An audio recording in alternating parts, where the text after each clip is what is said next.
नमस्कार, मी मुख्यमंत्री बोलतोय मध्ये पुन्हा एकदा आपल्या सर्वांचं मी मनपूर्वक स्वागत करतो।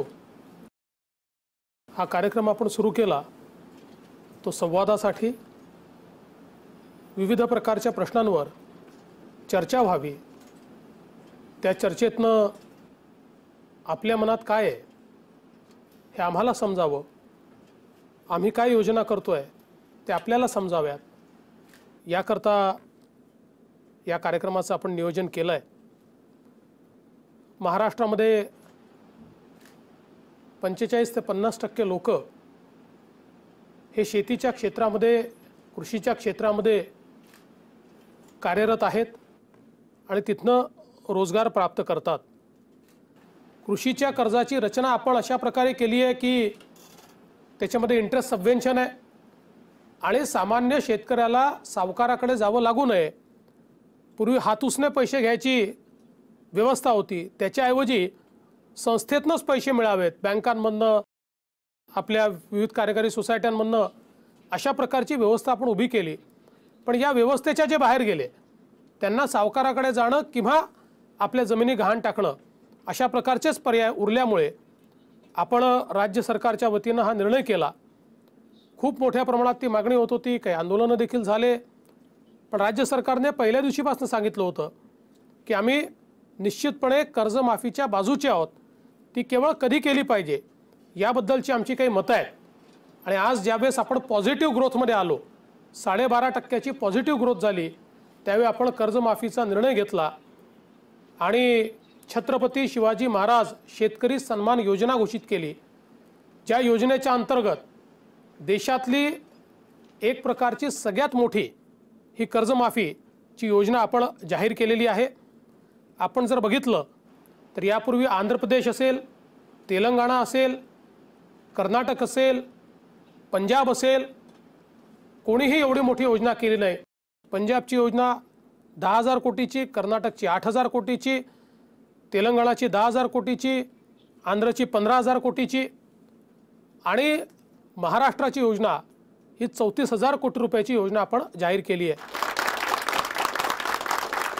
या योजनेच्या अंतर्गत जे विविध थकीत शेतकरी आहेत अनेक वर्षापासून, या सगळ्यांना आपण कर्जमाफी देण्याचा निर्णय केला। त्याच्यामध्ये काही अटी आपण टाकल्या। पहिल्यांदा तर ही कर्जमाफी आपण सरसकट केली, म्हणजे जमिनीची कुठली मर्यादा त्याला ठेवली नाही।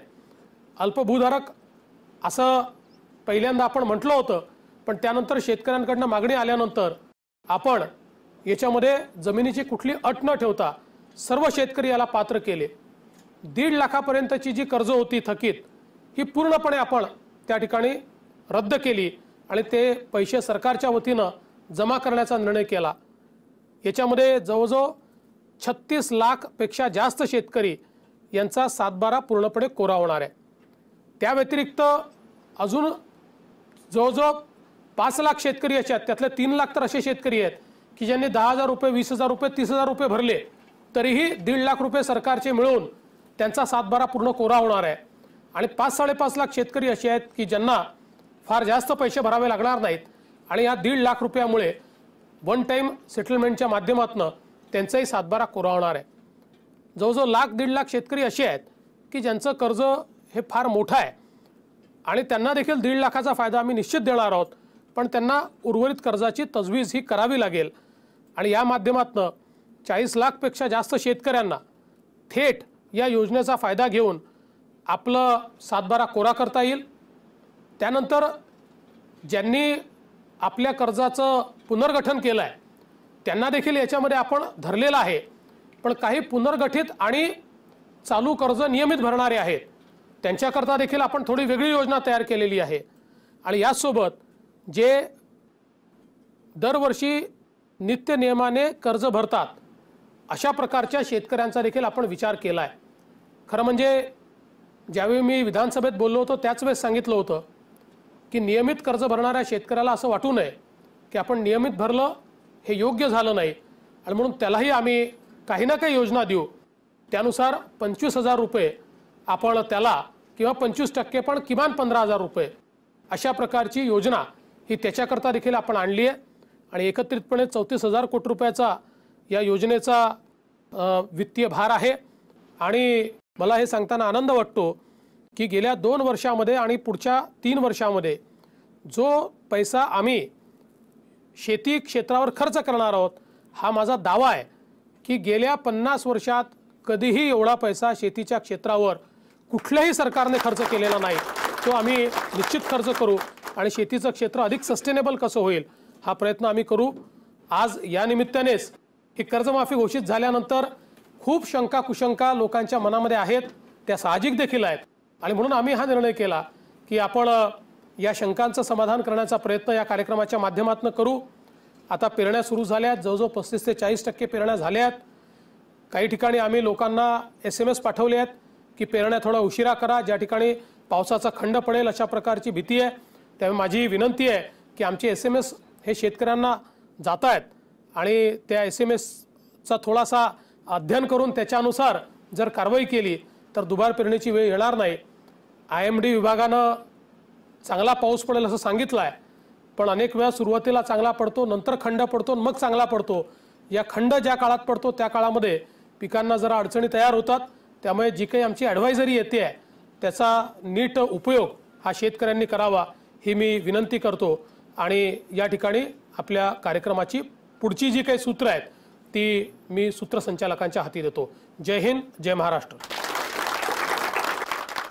नमस्कार। माहिती व जनसंपर्क महासंचालनालय निर्मित मी मुख्यमंत्री बोलतोय कार्यक्रमात मी सुनील बर्वे आपल्या सगळ्यांचं स्वागत करतो। नुकतीच आषाढी एकादशी आपण साजरी केली। आपल्या लाडक्या पांडुरंगाचं दर्शन घेऊन लाखो वारकरी गावाकडे परतले आहेत। पांडुरंगाचा आशीर्वाद घेऊन खरीपाच्या पेरणीला शेतकऱ्यांनी सुरुवात केली। पावसाने सुरुवात चांगली केली असली तरीही बळीराजा सुखावेल अशा दमदार पावसाची प्रतीक्षा आहे। पंढरीतल्या पांडुरंगाला मुख्यमंत्र्यांनी शेतकरी राजा कर्जमुक्त होऊ दे अशी विनवणी केली। वारकरी पंढरीच्या वाटेवर असताना 24 जून 2017 रोजी राज्यातल्या 1,36,00,000 शेतकऱ्यांना सुखावणारा निर्णय मुख्यमंत्री देवेंद्र फडणवीस यांनी घेतला। शेतकऱ्यांना 34,000 कोटी रुपयांची ऐतिहासिक कर्जमाफी जाहीर करून मुख्यमंत्र्यांनी संकटात सापडलेल्या शेतकरी राजाला सावरण्याचं आणि उभं करण्याचं काम केलं। कर्जमाफीच्या निर्णयाचं स्वागत करतानाच त्या संदर्भात अनेक प्रश्न असणं स्वाभाविक आहे। ईमेलवरून, मोबाईल SMS वरून, दूरध्वनीवरून अनेक प्रश्न आले। शेतकऱ्यांच्या मनात निर्माण होणाऱ्या प्रश्नांना आणि शंका कुशंकांना सविस्तर उत्तर देण्यासाठी राज्याचे मुख्यमंत्री देवेंद्र फडणवीस स्टुडिओत उपस्थित झाले। त्यांना पहिला प्रश्न विचारला बीड जिल्ह्यातून श्री विजय जाधव यांनी मेसेजद्वारे विचारला आहे। तर त्यांचा प्रश्न आहे, ऐतिहासिक कर्जमाफी करून आपण शेतकऱ्यांचं दुःख जाणलंय। आपण केवळ डिफॉल्टर शेतकऱ्यांचं कर्ज माफ केलं त्याबद्दल आम्हाला कसलाही राग नाही, परंतु ज्या शेतकऱ्यांनी प्रामाणिकपणे परतफेड केली, संस्था जागवल्या, सहकार टिकवला, त्यांच्यावर दरवेळेस अन्याय केला जात आहे। यातून शेतकऱ्यांमध्ये कर्ज बुडवण्याची मानसिकता तयार होत आहे। तरी आपण नियमित कर्ज भरणाऱ्यांना न्याय मिळवून द्याल ही अपेक्षा आहे। यावर मुख्यमंत्र्यांचं काय म्हणणं आहे ते आपण पाहूया। नियमित कर्ज भरणारे जे आहेत त्यांचं मी खरोखर अभिनंदन करतो। याचं कारण ही जी काही आपली व्यवस्था आहे ती व्यवस्था त्यांच्यामुळे निश्चितपणे टिकलेली आहे आणि म्हणूनच पहिल्यांदा आपण यावेळेस हा निर्णय केला की जे नियमित भरणारे आहेत त्यांनाही मदत केली पाहिजे। आता काही लोक असं नक्की म्हणू शकतात की ही मदत कमी आहे, आम्हाला अधिक पाहिजे आहे। काही लोकांनी मागणी केली 25 ऐवजी 50 करा, काहींनी केली 40 करा, काहींनी केली 60 करा। मागणी काही चुकीची नाही आहे, पण प्रश्न एवढाच आहे की शेवटी आपल्या अर्थव्यवस्थेवर किती ताण आपण सहन करू शकतो याचा देखील विचार आपल्याला करावा लागतो। आणि अधिकचा ताण जर आपण टाकला तर शेती क्षेत्रातली गुंतवणूक ही जर बंद झाली तर नव्याने लोक कर्जबाजारी होण्याची एक मोठी शक्यता तयार होते। आणि म्हणून आम्ही आज 25,000 रुपये किंवा 25% पण किमान 15,000 एवढी मदत करण्याचा निर्णय या ठिकाणी घेतलेला आहे। पण भविष्यात हे जे काही नियमित कर्ज भरणारे शेतकरी आहेत यांना जास्तीत जास्त योजनांच्या माध्यमातून कसा लाभ देता येईल हा प्रयत्न मात्र राज्य सरकारच्या वतीनं निश्चितपणे केला जाईल। आणि आमचा प्रयत्न असा असेल की भविष्य काळामध्ये बीड जिल्ह्यातही अधिक गुंतवणूक होऊन अशा प्रकारे कर्जबाजारी होण्याची वेळ ही शेतकऱ्यांवर येऊ नये. राज्यातील शेतकऱ्यांना कर्ज देणाऱ्या प्रमुख 4 बँका आहेत. 30 जिल्हा मध्यवर्ती सहकारी बँका, 23 राष्ट्रीयकृत बँका, 7 खाजगी बँका आणि 2 ग्रामीण बँका. गेल्या मार्च अखेर म्हणजेच 2017 अखेर या बँकांकडून पीक कर्ज आणि मध्यम मुदतीचं कर्ज घेतलेल्या शेतकऱ्यांची संख्या आहे सुमारे 83 लाख. या शेतकऱ्यांना मग सरसकट कर्जमाफी का नाही? याबाबत सोलापूर जिल्ह्यातील अतुल वसेकर यांनी मेसेजद्वारे विचारलेला प्रश्न आहे. सरकारने सुकाणू समितीमध्ये झालेल्या बैठकीत सरसकट कर्जमाफी दिली जाईल अशी घोषणा केली होती. नंतर बदल करून 1.5 लाख रुपयांची अट का टाकली? सुकाणू समितीला दिलेलं आश्वासन का पूर्ण केलं नाही? ही शेतकऱ्यांची फसवणूक नाहीये का? तसंच याच संदर्भात प्रदीप हरबक यांनी कापडगाव तालुका घनसांगवी जिल्हा जालना येथून दूरध्वनीवरून हा प्रश्न विचारलाय. ऐका. मुख्यमंत्री साहेब, तुम्ही जी कर्जमाफी केली ती पूर्णतः निष्कर्ष करूनच घेतली आहे हे माहिती आहे, परंतु सरसकट कर्जमाफी देण्यात यावी ही माझी विनंती आहे. मुळामध्ये सरसकट ज्यावेळेस घोषित केलं होतं त्यावेळी त्या सरसकटचा अर्थ देखील समजावून सांगितला होता. आपण पहिल्यांदा असं म्हणत होतो की अल्पभूधारक शेतकऱ्यांना कर्जमाफी दिली पाहिजे, पण हे आमच्याही लक्षात आणून दिलं की अनेक शेतकरी हे अल्पभूधारक नाहीत, पण त्यांच्यावर कर्ज आहे आणि ते थकीत झालेले आहेत. त्यामुळे ही जी काही जमिनीच्या होल्डिंगची अट आहे ही रद्द केली पाहिजे. आपण जर बघितलं तर पंजाबमध्ये 5 एकरापर्यंत केलेली आहे, तेलंगणाने अल्पभूधारक केलेली आहे, कर्नाटकने केवळ जिल्हा बँकेतनं ज्यांना कर्ज मिळालं त्यांची केली आहे, आंध्र प्रदेशने 2 हेक्टरपर्यंतची केली आहे. महाराष्ट्र एकमेव राज्य असं आहे की ज्यांनी या सगळ्या अटी काढून टाकल्या आहेत आणि म्हणून ही सरसकट अशा प्रकारची कर्जमाफी आहे. आता जर कोणी असं म्हटलं की सरसकटचा अर्थ चालूही करा थकीतही करा, तर केवळ मी आकडा सांगतो की जवळजवळ 1,40,000 कोटी रुपयाचं कर्ज आपण वाटलं आहे आणि 1,40,000 कोटी रुपयाचं राज्य सरकारचं उत्पन्न देखील नाही आहे. जर ही कर्जमाफी करायची ठरवली तर आपण आपला जो प्लॅन आहे, प्लॅन एक्सपेंडिचर आपण ज्याला म्हणतो, हा 50,000 कोटीचा आहे आणि 1,35,000 कोटीची दुसरं असं आहे की जे अडचणीत आहेत त्यांना मदत केलीच पाहिजे, पण जे स्वतःच्या कर्तृत्वानं उभे आहेत त्यांनाही जर आपण अशा प्रकारची सवय लावली तर यानंतर पूर्ण बँका उद्ध्वस्त होतील, सोसायट्या उद्ध्वस्त होतील, कधीच कोणी कर्ज भरणार नाही. आज बघा आत्महत्या कुठल्या जिल्ह्यांमध्ये आहेत?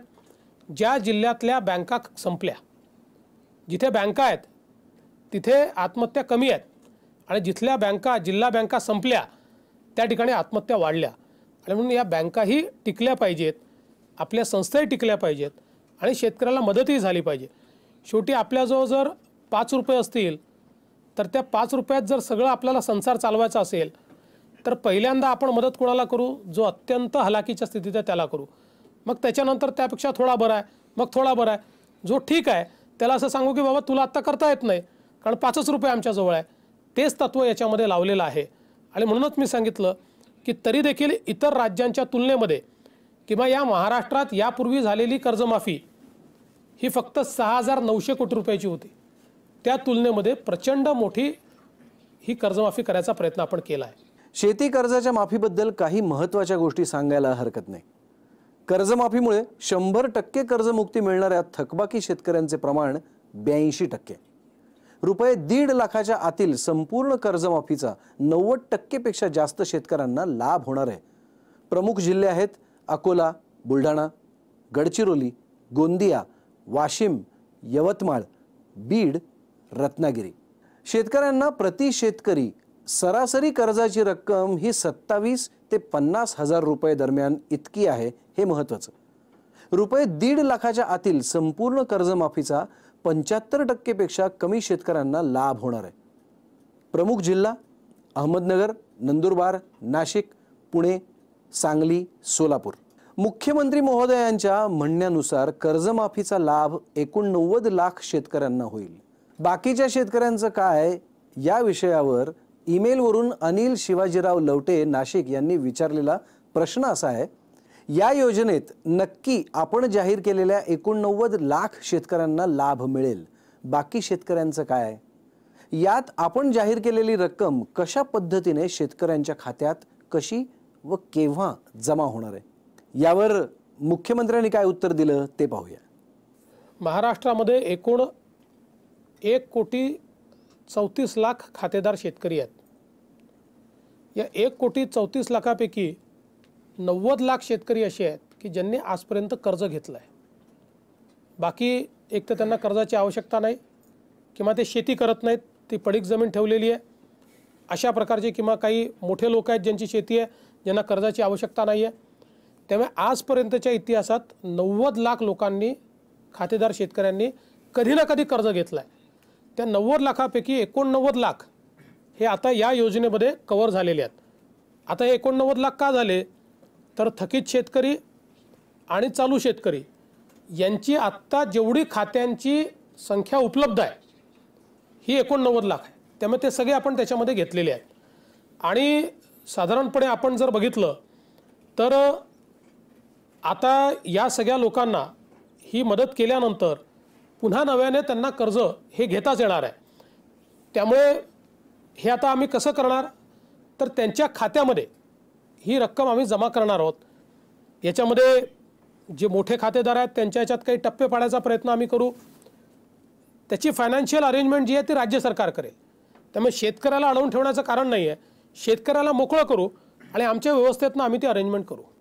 7-12 वरून कर्जाचा बोजा कमी करणं महत्त्वाचं असतं आणि याबाबत फुलंब्री तालुक्यातील वडोद बाजारचे श्री गजानन काटकर यांनी विचारलंय, कर्जमाफी देऊन सरकारने शेतकऱ्यांना 7-12 कोरा करण्याचं आश्वासन दिलंय, परंतु कर्जमाफी होताच तेच शेतकरी परत माफी इतक्या रकमेचे कर्ज बँकेमधून घेणार असल्यानं 7-12 कोरा कसा होईल? तसंच स्टुडिओत उपस्थित असलेले कोल्हापूरचे श्री सर्जेराव पाटील यांनी याबाबत मुख्यमंत्री महोदयांना थेट विचारलं. 40 लाख लोकांचा 7-12 कोरा केला असं आपण जाहीर केलंय, हा आकडा कुठून आला? एकूण आपल्याकडे जी पद्धत आहे त्याच्यामध्ये एक स्टेट लेवल बँकिंग कमिटी असते, SLBC. ही सगळ्या बँकांची मिळून एकत्रित कमिटी असते. आता महाराष्ट्रातली lead bank he Maharashtra bank of Maharashtra आहे. त्याचे चेअरमन याचे चेअरमन असतात आणि सगळ्या बँकांचे जे प्रमुख आहेत त्याचे मेंबर असतात. हे पूर्ण कर्जाचं वाटप दरवर्षीचा क्रेडिट प्लॅन ते तयार करतात. कृषी क्षेत्रात किती कर्ज दिलं पाहिजे, कुठे दिलं पाहिजे, त्यानुसार टार्गेट ते ठरवतात आणि त्या टार्गेटप्रमाणे ते वाटतात आणि त्याचा हिशोब देखील तेच ठेवतात. त्यामुळे हे जे काही 42-43 लाख जे काही थकीत आहेत याची यादी त्यांनीच आपल्याला दिलेली आहे. ही स्टेट लेवल बँकिंग कमिटीने यादी व्हॅलिडेट करून आपल्याला दिलेली आहे की एवढे लोक तुमच्याकडे थकीत आहेत, त्यातले 1.5 लाखाच्या आतले एवढे आहेत, 2 लाखाच्या आतले एवढे आहेत, 2 लाखाच्या वरचे एवढे आहेत, अशी सगळी यादी त्यांनी दिली आहे. त्या यादीप्रमाणे 36 लाख लोक असे आहेत, 36 लाख आणि अजून काही हजार हे असे आहेत की जे 1.5 लाखाच्या आत आहेत. त्यामुळे ते आपल्या याच्यात योजनेत पूर्णपणे बसतात. त्यामुळे हा जो 40 लाखाचा आकडा आला आहे हा काही मी आणलेला आकडा नाही आहे. हा आकडा स्टेट लेवल बँकिंग कमिटीने तयार केलेल्या कागदपत्रांच्या आधारावर ही योजना आपण तयार केली आहे. आणि 7-12 कोराचा अर्थ आज असा आहे की जे लोक थकीत आहेत, ज्यांच्या 7-12वर बोजा आलेला आहे आणि आता नव्याने कर्ज मिळू शकत नाही, त्यांचा 7-12 कोरा करायचा म्हणजे त्यांना त्यांचं कर्ज फिटवून नव्याने कर्ज घेता येईल ही व्यवस्था उभी करून द्यायची. त्यामुळे जर कोणाला असं वाटत असेल की एकदा 7-12 कोरा झाला की पुन्हा कर्जच घ्यायचं नाही, तर याकरता हे करायचं नाही आहे. कर्ज मिळालं पाहिजे पण ते सावकाराच्या ऐवजी संस्थेकडनं घेता आलं पाहिजे, याकरता हा 7-12 आपण कोरा करतोय. गेल्या 3 वर्षात राज्याच्या शेतकऱ्यांना देण्यात आलेल्या कर्जाच्या रकमेत सातत्याने वाढ होते. 2014-15 मध्ये 34,100 कोटी, 2015-16 मध्ये 40,581 कोटी आणि 2016-17 मध्ये 42,173 कोटी. ही खरी आकडेवारी. राज्य शासनानं केलेल्या कर्जमाफीच्या आकडेवारीची गणितं शांत डोक्याने न करता काहींनी घाईघाईत गुणाकार करून स्वतःच निर्णय जाहीर केला आणि सोशल मीडियावर हा प्रश्न वेगाने पसरला. जळगाव जिल्ह्यातल्या जामनेर तालुक्यातील वाकोदचे रवींद्र भगत यांनी SMS वरून हे विचारले, 34,000 कोटींचा मेळ कसा घातला हे मला समजलं नाही. जर समजा 90 लाख शेतकऱ्यांना 1.5 लाख रुपये माफ केले तर टोटल बेरीज ही 13,500 कोटी येते. मग राहिलेलं कर्ज कोणाचं माफ होणार आहे? पाहूया याबाबत मुख्यमंत्री महोदयांनी काय उत्तर दिलं. रवींद्रजी, आपलं गणित चुकलं आहे. मी हे गणित सोपं करून सांगतो. खरं तर 90 लाख शेतकऱ्यांना 1.5 लाख रुपये जर दिले तर ते 1,35,000 कोटी होतात. 1,35,000 कोटी, 13,500 कोटी होत नाही. 13,500 कोटी म्हणजे कसं? 90 लाखाच्या ऐवजी तुम्ही 1 कोटी शेतकरी धरा आणि 13,500 कोटी, तर एका शेतकऱ्याला किती मिळाले? 13,500 रुपये. त्याच्यामुळे 90 लाख शेतकऱ्यांना 1.5 लाख रुपये जर दिले तर 1,35,000 कोटी एवढे होतात. सुदैवाने 90 लाख शेतकऱ्यांचे 1.5 लाख माफ करायचे नाही आहेत. एकूण थकीत शेतकरी 42-43 लाख आहेत. त्यातलेही 36 लाख जे 1.5 लाखाच्या आतले आहेत, त्यातलेही 31 लाख हे 1 लाखाच्या आतले आहेत. त्याच्यामुळे हे जे काही गणित आम्ही सांगितलेलं आहे हे नीट कॅल्क्युलेशन करून, गणित करून, वास्तविकतेच्या आधारावर सांगितलेलं आहे. माझी अनेकांना विनंती आहे, मला अनेक लोकांनी हा WhatsApp पाठवला. हे आता कोण गणितज्ञ तयार होतात आणि 1 शून्य कमी लावून 1,35,000 कोटीचे ते 13,500 कोटी सांगतात आणि त्याच्यावर अनेक लोक भाषणं करतात. मला असं वाटतं चुकीची माहिती देऊ नका. सरकारला काही लपवता येत नाही. माहितीचा अधिकार आहे. कॅबिनेटचे निर्णय असतात, सगळे सगळ्यांकरता खुले असतात. सरकारमध्ये असं नाही आहे की अंदाजे हिशोब सांगून दिला, असं नाही सांगतायत. जो खरा हिशोब आहे तोच सांगावा लागतो. याआधी ही कर्जमाफी झाली, पण त्यातून चुकीच्या लोकांनी गैरफायदा घेतल्याच्या अनेक तक्रारी आल्या. तसं होऊ नये अशी अपेक्षा लातूरहून श्री सुरेश दिवाण यांनी व्यक्त केली. कर्जमाफीचा निर्णय झालाच आहे, पण अनेक करदात्यांना व इतरांनाही या कर्जमाफीचा त्रास होऊ नये, पुन्हा मोठ्या प्रमाणावर बँकांनी लुबाडू नये असं वाटतंय. शेतकऱ्यांचं सातत्यानं हित केवळ याच फडणवीस सरकारनं पाहिलंय. चुकीच्या व गरज नसणाऱ्यांच्या हातात हा पैसा जाऊ नये म्हणून आपण काय करणार आहोत हे सांगावं. नाही, ही गोष्ट खरी आहे की 2008 सालची कर्जमाफी छोटी होती, 6,900 कोटी रुपयाची होती. तरी देखील मोठ्या प्रमाणात त्याच्यामध्ये अनियमितता झाल्याचं लक्षात आलं. CAGनी तर जवळजवळ एका प्रकरणात 120 कोटी रुपये वसूल करायचा निर्णय दिला, अजून दुसऱ्या प्रकरणात 50 कोटी वसूल करण्याचा निर्णय दिला. त्यामुळे अशा प्रकारे याचा दुरुपयोग करता येऊ नये याकरता आपण पूर्णपणे सजग आहोत. अकाउंटचं व्हेरिफिकेशन आपण करतो आहोत. आता आम्ही कर्जमाफीचा लाभ देताना त्या प्रत्येक शेतकऱ्याचा आधार नंबर घेणार आहोत आणि त्याच्या अकाउंटशी आधारचं सीडिंग करणार आहोत आणि त्याच्या आधारावर त्याच्या इतर अकाउंटचं व्हेरिफिकेशन आम्ही करणार आहोत आणि त्या माध्यमातून कोणालाही याचा चुकीचा लाभ घेता येऊ नये. तो खरा शेतकरी असला पाहिजे, शेती करताच त्यांनी कर्ज घेतलेलं असलं पाहिजे. आपण क्रॉप लोन आणि 1.5 लाखापर्यंतचा टर्म लोन देखील याच्यात घेतलेला आहे. केवळ क्रॉप लोन नाही तर शेती संलग्न अशा प्रकारचं जे टर्म लोन आहे तेही आपण याच्यामध्ये माफ करतो आहे. त्यामुळे त्याच्या व्यतिरिक्त जर त्यांनी कुठल्या गोष्टीकरता ते वापरलं असेल तर मात्र त्याला ती कर्जमाफी देण्याची आवश्यकता नाही आहे. त्यामुळे हे खरोखर आहे, हा घोटाळा होऊ नये ही काळजी आमच्यासमोर मोठी आहे. याकरता पूर्णपणे राज्य सरकार काळजी घेणार आहे, सजग आहे आणि उचित लोकांनाच लाभ मिळेल हा आमचा प्रयत्न असणार आहे. प्रशांत सुखदेव निकम यांनी SMS वरून विचारले, कर्जमाफी करून शेतकरी सुखी होतोय असं मला वाटत नाही. 24 तास वीज, चांगले रस्ते, हमी भाव, उत्कृष्ट बियाणं ही शेतकऱ्यांची खरी गरज आहे. तेव्हा कर्जमाफीचा पैसा जर या सर्व कामांवर खर्च झाला तर कधीच कर्जमाफीची गरज पडणार नाही. आणि यावर आपल्याला काय वाटतं असं त्यांनी थेट मुख्यमंत्र्यांना विचारले. आता पाहूया यावर मुख्यमंत्री काय म्हणाले. नाही, जे आपण म्हटलेलं आहे ते खरं आहे की कर्जमाफी हा काही अंतिम उपाय नाही. ते मी पहिलेपासून सांगतो, शेती क्षेत्रातली गुंतवणूक जी आहे हाच यातला महत्त्वाचा उपाय आहे. पण आज कर्जमाफी देखील याकरता आवश्यक होती की जेवढ्या मोठ्या प्रमाणात 4-4 वर्ष दुष्काळ ज्या शेतकऱ्यांनी झेलला त्यांना जर पुन्हा कर्जाच्या नेटमध्ये आपण आणलं नाही तर ते सावकाराच्या फेऱ्यात अडकतील आणि आपली जमीन देखील गमावून बसतील आणि म्हणून आपण ही कर्जमाफी केली आहे। पण त्यासोबत जे आपण सांगितलं की वीज दिली पाहिजे, अगदी खरं आहे। आता आम्ही सोलर फीडरची योजना आणतोय, त्याच्यामुळे त्या फीडरवरचे सगळे पंप यांना 12 तास दिवसा चांगली वीज सोलरच्या माध्यमातून मिळेल। त्यासोबत आता एनर्जी एफिशियंट पंप हे देखील आम्ही आणतो। आज आपला जो 5 HP पंप आहे हा 7 HP वीज खातो आणि 3 HP पाणी फेकतो, पण एनर्जी एफिशियंट पंप जो आहे हा जर 5 HP आपण लावला तर तो 3 HP वीज खातो आणि 7 HP पाणी फेकतो। त्यामुळे मोठ्या प्रमाणात ही योजना देखील आम्ही आणतो। ड्रिप इरिगेशनची मोठ्या प्रमाणात योजना आम्ही आणतो। शेततळी आता आपण मोठ्या प्रमाणात तयार केली आहेत, विहिरी तयार केलेल्या आहेत, जलयुक्त शिवारच्या माध्यमातून आपण मोठ्या प्रमाणात कामं केली आहेत। आता गाळमुक्त धरण आणि गाळयुक्त शिवार ही नवीन योजना, याच्यामध्ये 44,000 तलावातला गाळ काढून ते पुन्हा त्यामध्ये पाणी तयार होईल, असं एक बृहद गुंतवणुकीची योजना आपण तयार केली आहे। बियाणांचा देखील दर्जेदार सप्लाय व्हावा, सप्लाय चेन मॅनेजमेंट नीट तयार व्हावी, या प्रत्येक गोष्टीमध्ये आपण गुंतवणूक करणार आहोत। त्यामुळे आपण जे या ठिकाणी सांगितले सत्य आहे की शेतकऱ्याला सुखी करायचं असेल तर शेती क्षेत्रातली गुंतवणूक वाढवावी लागेल आणि हे राज्य सरकार तेच करण्याचा प्रयत्न करते। शेतीसाठीची कर्ज व्यवस्था, शेतकऱ्यांचे प्रश्न, कर्जमाफीच्या योजनेची अंमलबजावणी अशा विविध विषयांवर सर्वसामान्य शेतकऱ्यांनी विचारलेल्या थेट प्रश्नांना मुख्यमंत्री श्री देवेंद्र फडणवीस यांनी थेट उत्तरे दिली।